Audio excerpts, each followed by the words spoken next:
Hi there. This is part 2. We're continuing the lecture of chapter 3, innate immunity. And so it was chapter 3 of our textbook.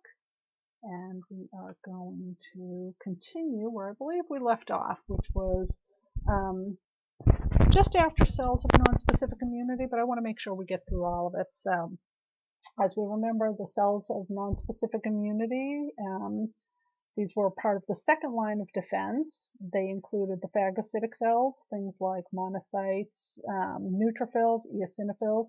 We talked about those mediator cells, those helper cells, things that facilitate the immune response, such as basophils and mast cells, and also even platelets. And then we talked about kind of those other cells that were really important in antigen presentation, phagocytosis, some, again, non-specific immune response, those dendritic cells, the great antigen presenters of the immune system, macrophages, and others. Oops.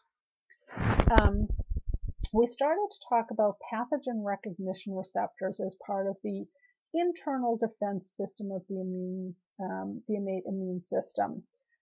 What exactly are pathogen recognition receptors? Pathogen recognition receptors, or PRRs, are receptors on the surfaces of cells that will enable us to be able to identify specific components of a pathogen.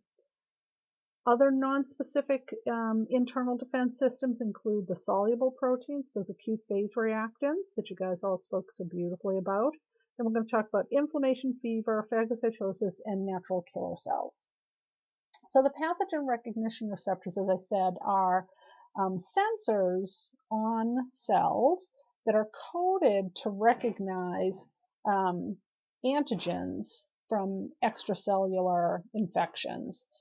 Obviously not intracellular, those are sustained within the cell, so for the most part we're not going to be able to recognize those by PRRs. But PRRs recognize what are called PAMPs. So I know it's a couple of acronyms here. PRRs are the pathogen recognition receptors. Makes sense, right? They're found on primarily phagocytic cells, macrophages, dendritic cells, neutrophils, eos, monos, mast cells, some T cells, some epithelial cells, but primarily we think of them on our primary phagocytic cells, macrophages and dendritic cells. These pathogen recognition receptors just recognize molecules unique to the infectious agent. And as I said, they're genetically coded by the host in order to recognize extracellular infection. We're going to see that as cells develop, and we're developing receptors on our T and B cells, for example, the same thing happens on other cells of the immune system like macrophages and dendritic cells. That is that as the cells are developing, the genes within those cells, those maturing cells, those differentiating cells, are reorganizing themselves in order to make recognition sites that are very variable, that we will be able to identify many different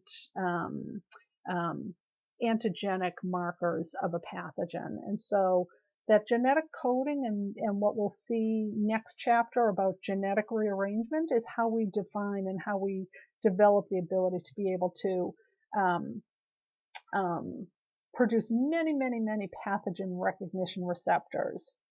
And as I said, pathogen recognition receptors recognize only pathogen-associated molecular patterns, or PAMPs.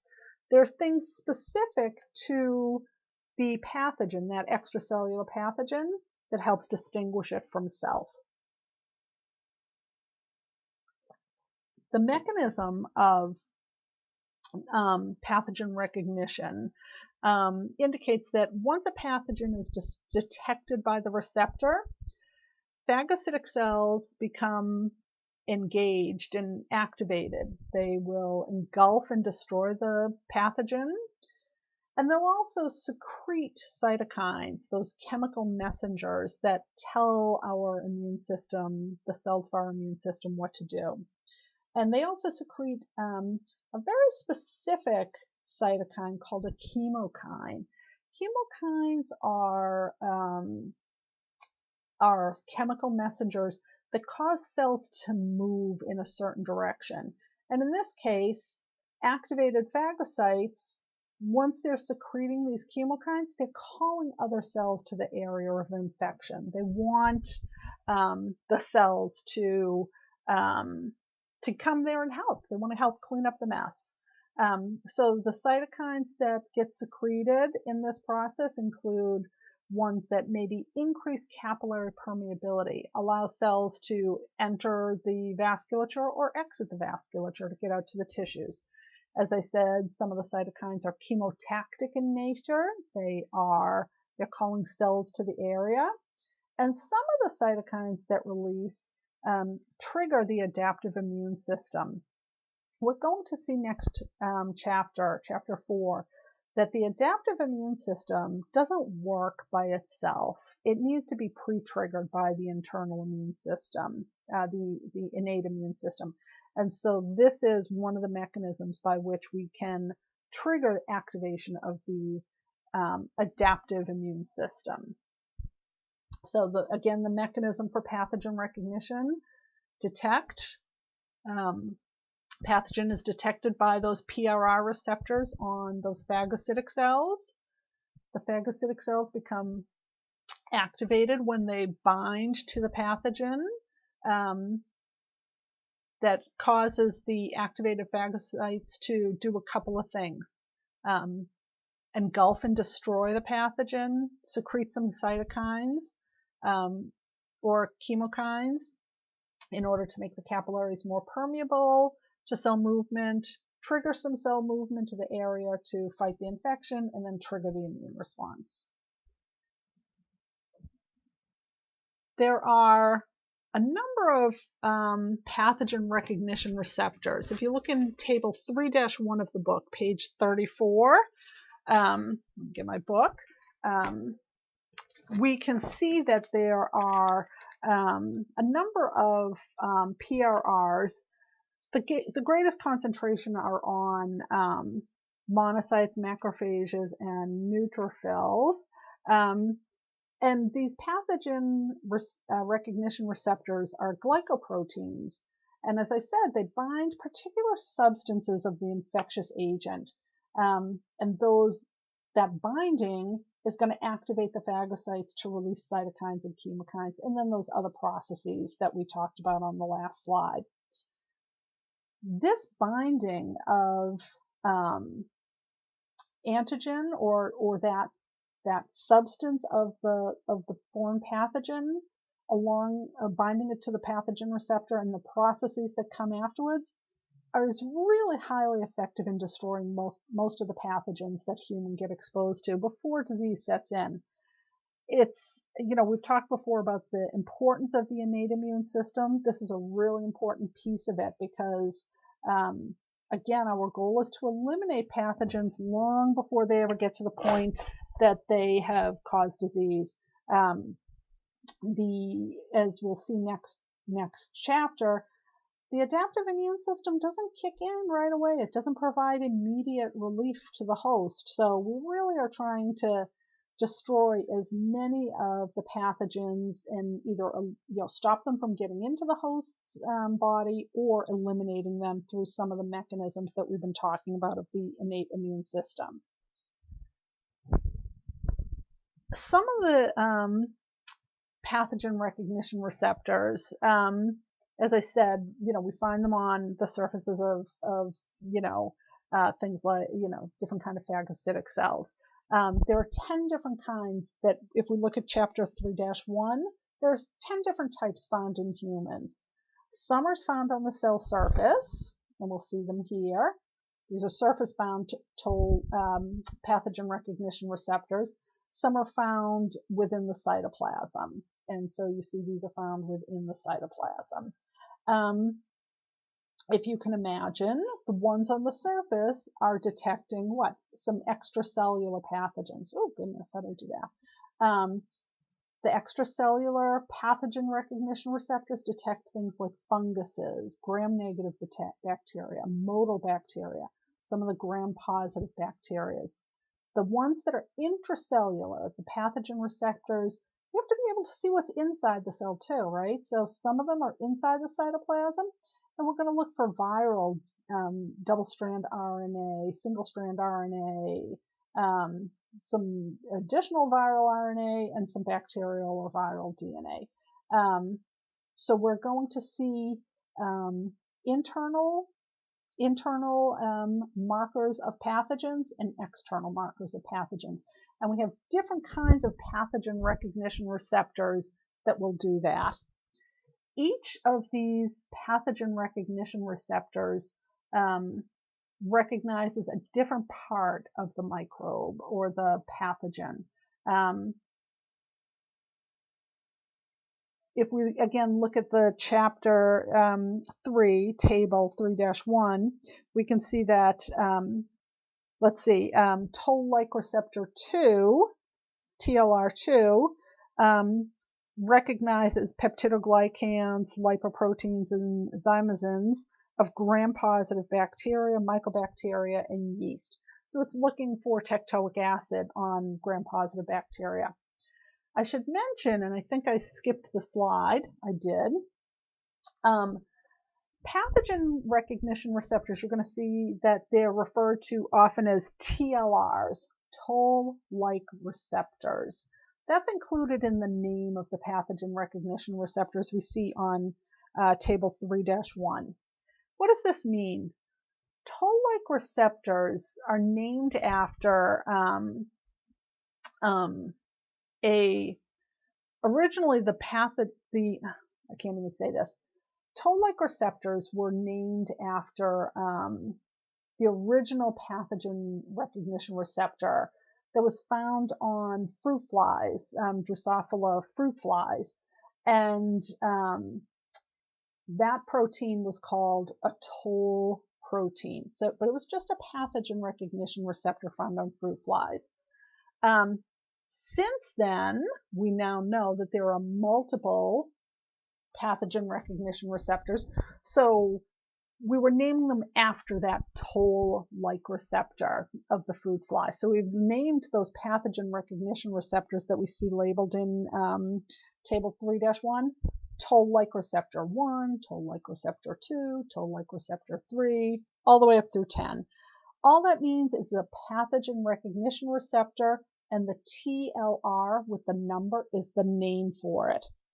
Each of those toll-like receptors have a substance that they recognize and a targeted piece of the pathogen that will be able to be detected by the recognition receptor. So again, if we look at, let's stay here for a minute. Let's look at again, table 3-1, and we're going to look quickly at a couple of examples. So if we look at toll-like receptor 3, toll-like receptor 3 is an intracellular. It's found inside of the cytoplasm. This is looking for double-stranded viral RNA, and the targeted microorganism is an RNA-based virus. So if we find specific double-stranded RNA that is recognized by this TLR3, then it can be targeted for destruction. Similarly, toll-like receptor 4 is looking for lipopolysaccharides, some fusion proteins, and a chemical compound in the walls of gram-negative bacteria called mannan. We're going to see that toll-like receptor 4 will recognize those things on gram-negative bacteria and target them for destruction. So read through the table, understand it. I think it's most important to be able to understand what it is we're looking for, understand which toll-like receptors are extracellular, that some of them are intracellular and which ones they are, and that we're really looking for the difference between extracellular microbes and intracellular. There are non-TLR pathogen recognition receptors that are also available for use in the innate immune system. Some of them include, there are a couple of them here. There is one called a C-type lectin receptor, or a CLR. CLR is found on monocytes, and it too binds to mannan and something called beta-glucans found in fungal cell walls. If you go back and look, you can see mannose is also found in fungal cell walls in that table. I didn't talk about it, but I probably should have given this. With a goal of activating cytokines and chemokine production.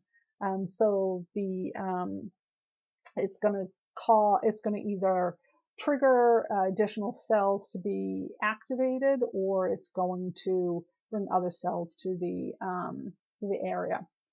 Another pathogen recognition receptor is the RLR, the retinoic acid inducible gene like receptor. RLRs, they recognize RNA from RNA viruses and also induce some cytokines and interferons. And finally, the NOD receptor, the nucleotide binding oligomerization domain. And that binds peptidoglycan and bacterial walls and is associated with Crohn's disease. So you can see the point of understanding these recognition receptors is to understand that the innate immune system has multiple PRR mechanisms to detect very specific things on different kinds of pathogens. Generally our phagocytic cells are the ones that have the most pathogen recognition ability, and that they can recognize these foreign entities and target them for some action, whether it's activating cytokines that can induce cell death, or it can cause other activation of other cells or processes, or can bring other cells. Maybe it causes an inflammatory response. All sorts of things can happen. We're going to move on to the next phase of the second line of defense, which are those serum proteins, the proteins within the serum that aid in the innate immune system. I'm not going to go through all of these because you guys did them during the class the other day, and so we're not going to go through all of the acute phase reactants, but we'll look at some of them. So the purpose of serum proteins is that we have many, many, many soluble tissues and serum substances that are going to help suppress the growth, or may actually kill microbes that are present in the host. We call these soluble factors acute phase reactants. Acute phase reactants in general, normally found in the serum, react rapidly to infection, injury, trauma, or tissue damage in response to those chemical messengers that get sent out by cells of the immune system, primarily monocytes and macrophages. Those kind of first responders, those mop-ups, right? Those cleanup crew.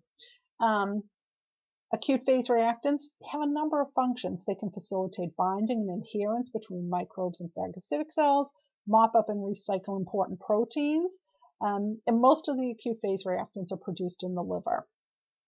Here is a table of the protein, the acute phase reactant, and what its function is. So we saw the other day that C-reactive proteins result in opsonization, that antigen-antibody binding that will enhance phagocytosis, opsonization, and also causes complement activation. Serum amyloid A activates monocytes and macrophages. Alpha-1 antitrypsin is a protease inhibitor. Fibrinogen, we did not discuss. It's involved in clot formation, and stops bleeds and damage to tissues and vasculature. Haptoglobin we talked about, that it binds hemoglobin, recycles hemoglobin in a very important way. Ceruloplasmin is the one that binds copper and oxidizes iron to diminish the damage from buildups of copper in the host, for example.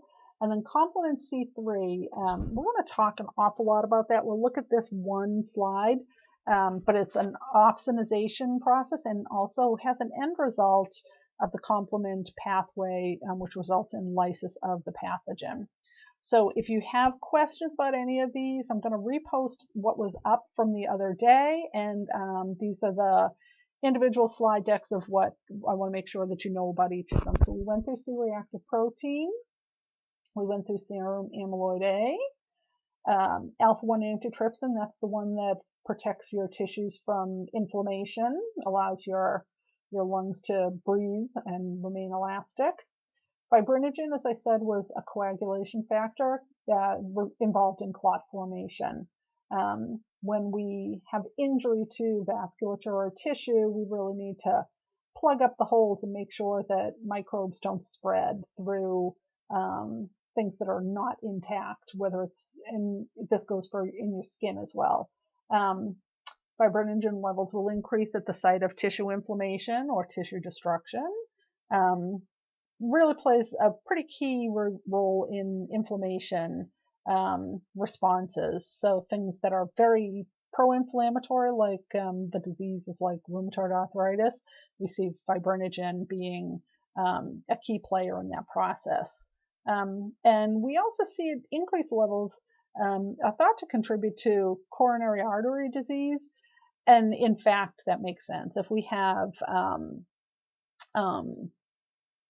clotting factors being activated at sites of tissue, we can actually cause damage to it. Hypercoagulation is as bad as no coagulation, or hyper is as bad as hypocoagulation for damaging. So fibrinogen is a very good thing, but like most things in the immune system, too much of a good thing is not a good thing.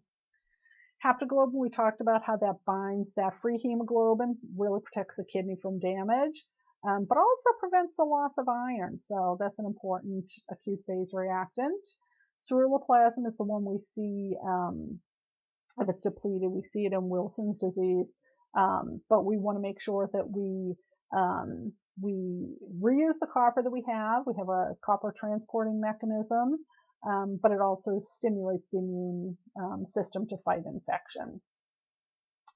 Complement, again, we're going to talk super briefly about this.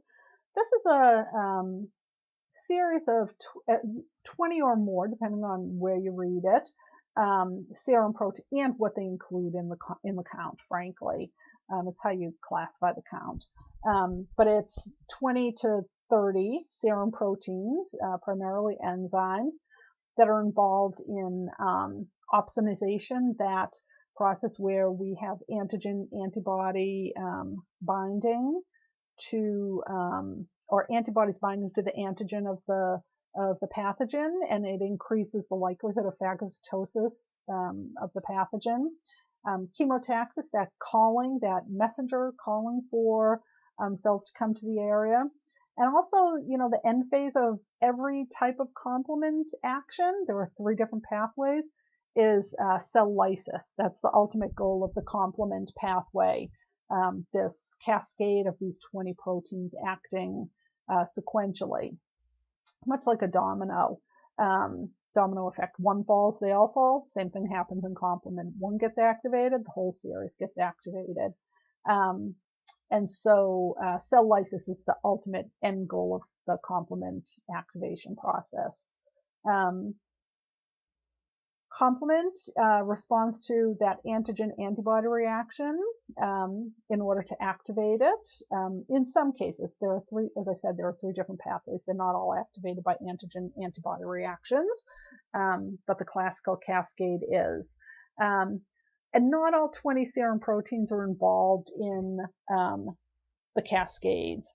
As I said, there are multiple cascades and there are multiple subparts to the cascade that involve different proteins that are honestly far beyond the scope of this course. We'll look at each of the 3 cascades of complement in a few weeks, but we are not going to be identifying, all 20 to 30 proteins. It's not really necessary for the understanding of the process, nor is it helpful on much more. It's already complex enough, as you'll see when we start to work on it, without memorizing every minute detail of it. And then a really important part, if you go back to that table or the illustration of the first, second, and third line of defense, is inflammation. And inflammation is really the body's reaction to injury or invasion by something infectious. And those, we see that primarily the reactions are things like erythema, I should say, redness, edema. I was kind of combining those 2 words together in my pronunciation. Edema, swelling, heat, and pain. So if you have a site of infection, it's actually a good thing to see these signals. It means that your immune system is working the way it needs to. So what are the mechanisms of inflammation? Generally, macrophages, mast cells at the site of infection can release chemokines, or actually they release cytokines. They do release chemokines, but I should say at this point, they release cytokines that cause vasodilation, so enlarging of the vasculature. There's a bunch of different processes that does. It brings more cells to the area. It may sweep away some of the microbes in a positive way, but mostly it allows for cells to come to the area and for things to come and aid this process. It can induce something called selectins, and so we're going to see that what selectins do is they bind to circulating leukocytes to help them move along the cell wall, helps them to move. We can see that white blood cells can bind to endothelial cells, and that leukocytes then can kind of crawl between the cells of the vasculature in a process we call diapedesis. It's movement of cells. So when you think of movement, think of chemokines. When you think of general action messengers, think the word cytokine. So inflammation actually involves cytokines and chemokines. Chemokines drive the movement of white cells along the cell wall, those selectins. It causes them to crawl along the endothelial walls by diapedesis. And chemotaxic agents actually bring white cells to the site of infection. In that process, we call it chemotaxis. Chemokines drive chemotaxis. And so the way that it does it is they leave, if you think of like Hansel and Gretel with the bread trail, chemokines actually, the closer you get to the site of infection, the amount of chemokines is greater. So white blood cells follow chemokines in an area of low concentration, and they follow it till it gets to the point of infection, increasing amount of concentration of chemokines as it gets closer and closer. So, the breadcrumbs get more and more as you get closer to the site of infection. So it's that process of chemotaxis that leads white blood cells into the site of infection in order to aid in the immune response. So the process of inflammation that we see from the textbook, this picture illustrates the main events that are involved in inflammation. If we look at the first one, we see at step 1, so this is the vasculature that we see here, right? It's the vasculature cells. Macrophages and mast cells at the site of infection release those chemokines that cause vasodilation and induce the selectins. If you remember, selectins are leukocytes that that cause, selectins bind really loosely to white blood cells and allow them to kind of roll along the vascular wall. It helps them move. Chemokines then induce integrins on the white blood cells to bind firmly to the vasculature at this point, and really allows them to roll along until they get to the point that they can see something and they can crawl through, they can squeeze through the vasculature to leave the vasculature into the tissue at the site of infection or inflammation, wherever the damage is. So we start with, calling white blood cells to the area. Selectins bind the white blood cell to the vasculature wall. The integrins tightly bind it to the vascular wall and allow it to kind of move through spaces between the endothelial cells of the vasculature.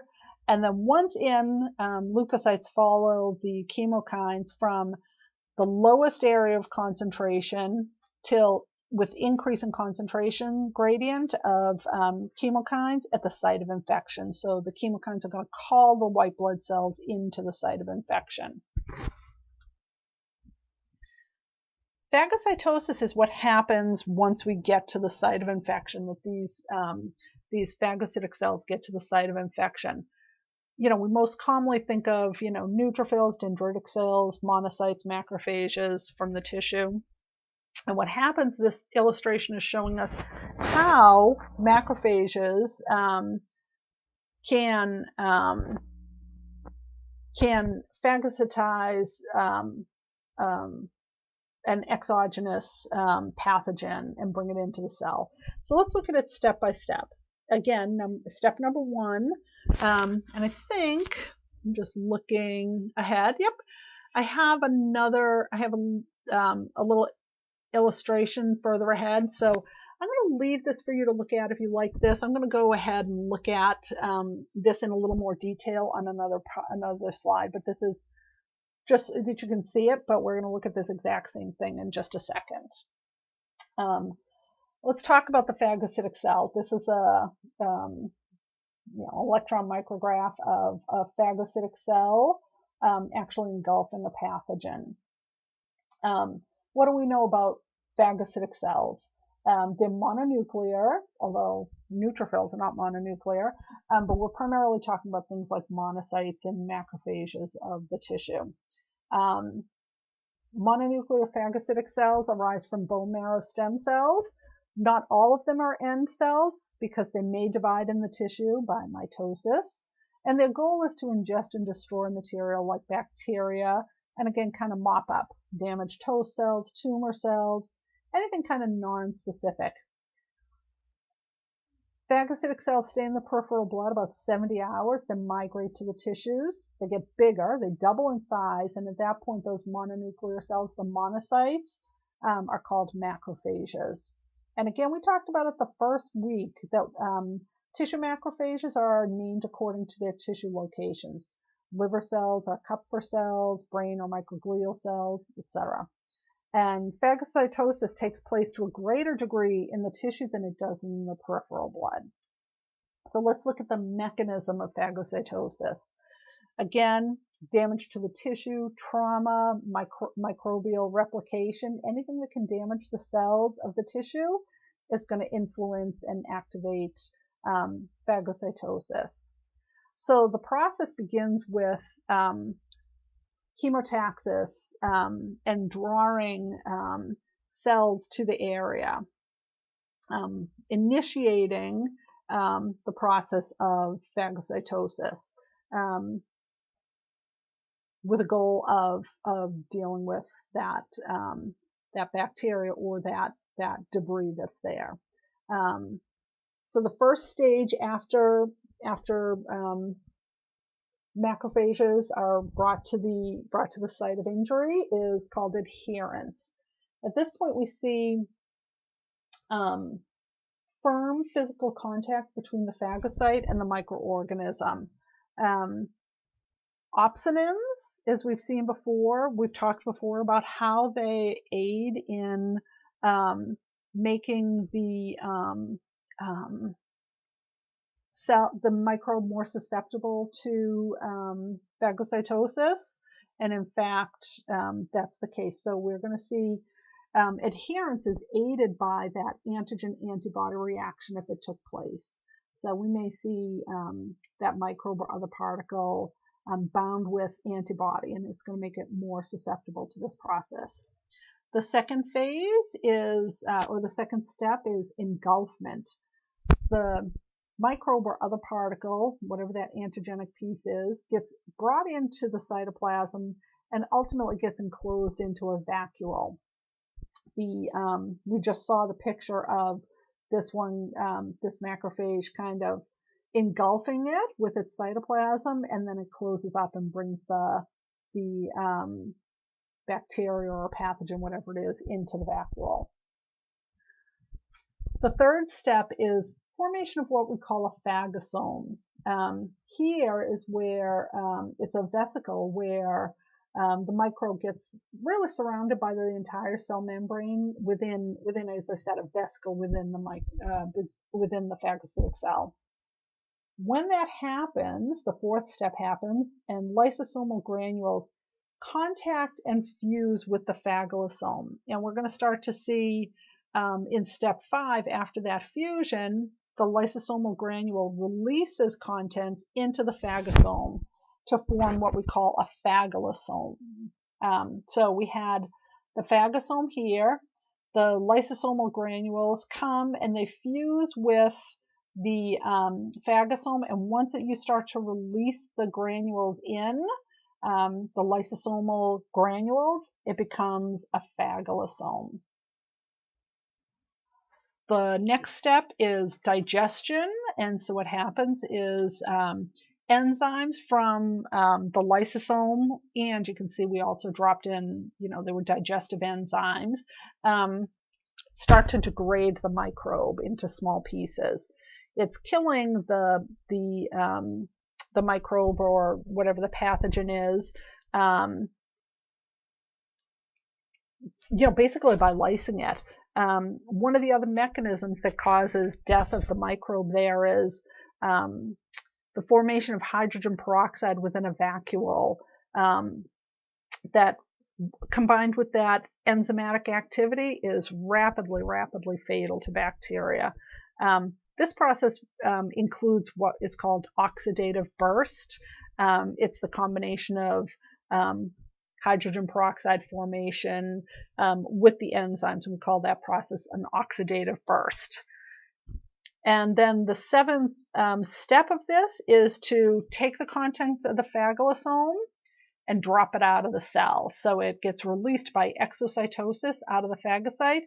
That stuff will get mopped up later. But at that point, that microbe is not alive anymore. It's been killed. So now that we know how phagocytosis takes place, let's sort of look at the whole thing together. If we see we have some kind of injury, maybe there's a break in the skin cell surface and bacteria or something gets in there, those chemical signals, those cytokines and chemokines get released, among other things. And remember, they made the vasculature become dilated, was one of the processes, and they signaled for phagocytes to come to the area by chemotactic agents, by chemokines, right? So the bacteria moved along, the vasculature became dilated, more blood comes to the area, and that dilation also weakens the endothelial wall so that cells can leave.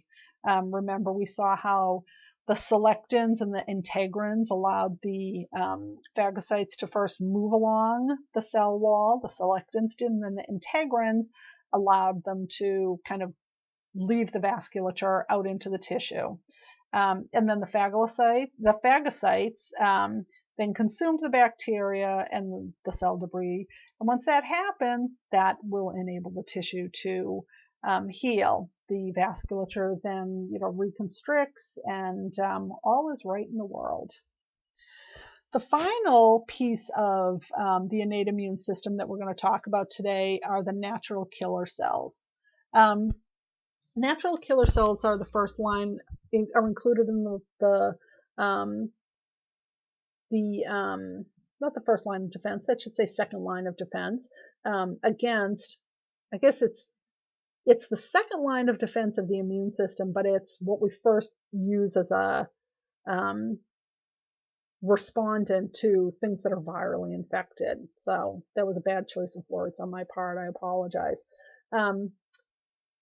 Remember, it's part of the second line of defense of the immune system, but it's the first line responder, perhaps would have been a better choice against viral agents.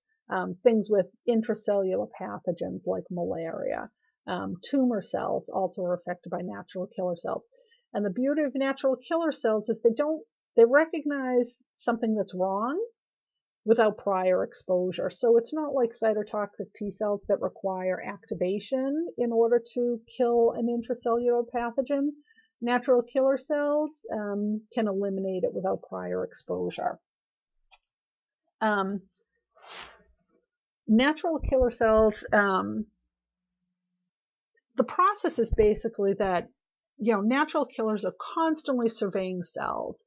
If there's a class 1 MHC protein present, a complex present, and there's no foreign antigen there, the natural killer cell just walks away. So if the MHC1 complex is empty, there's nothing, or it's self-antigen, the natural killer cell is going to walk away. But if that receptor finds a foreign protein there, the natural killer cells are going to be stimulated by cytokines. And once it's activated, they're going to do other things. They're going to produce more cytokines. They're going to initiate both the adaptive and the innate immune system, and with a goal of killing the cell that has the pathogen that's been presented. So, what's the mechanism of cytotoxicity? Here's the first one that we talked about. Here's a natural killer cell that finds an antigen-presenting cell with an empty MHC class 1. At that point, everyone walks away. There's, no harm, no foul. There's nothing there. Similarly, we could have a self-antigen here, and what would happen? It would walk away. Natural killer cells should not respond to self-antigen, nor to target cells that have no pathogen in it. And that makes sense. We certainly don't want anything like that happening, right?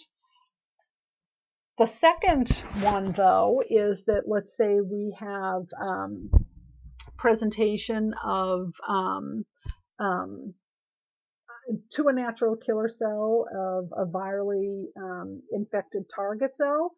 It maybe is finding something on the cell surface. It may be something that was an antibody coated with opsonization. That antibody bound to an antigen on a targeted cell. Regardless of how it gets there, so whether it's by antigen presentation or it's by antigen-antibody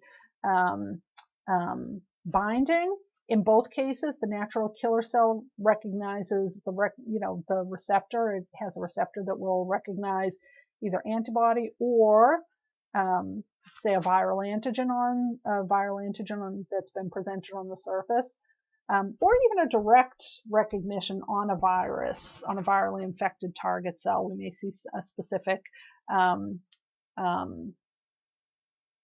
a PAMP, a pathogen-associated molecular protein. In both of those cases, apoptosis is the result. We want those natural killer cells to release cytokines. These are releasing the same thing like perforins and granzymes, and killing the cell. And that's it for chapter 3. Let me know if you have any questions, and we're going to move on to chapter 4.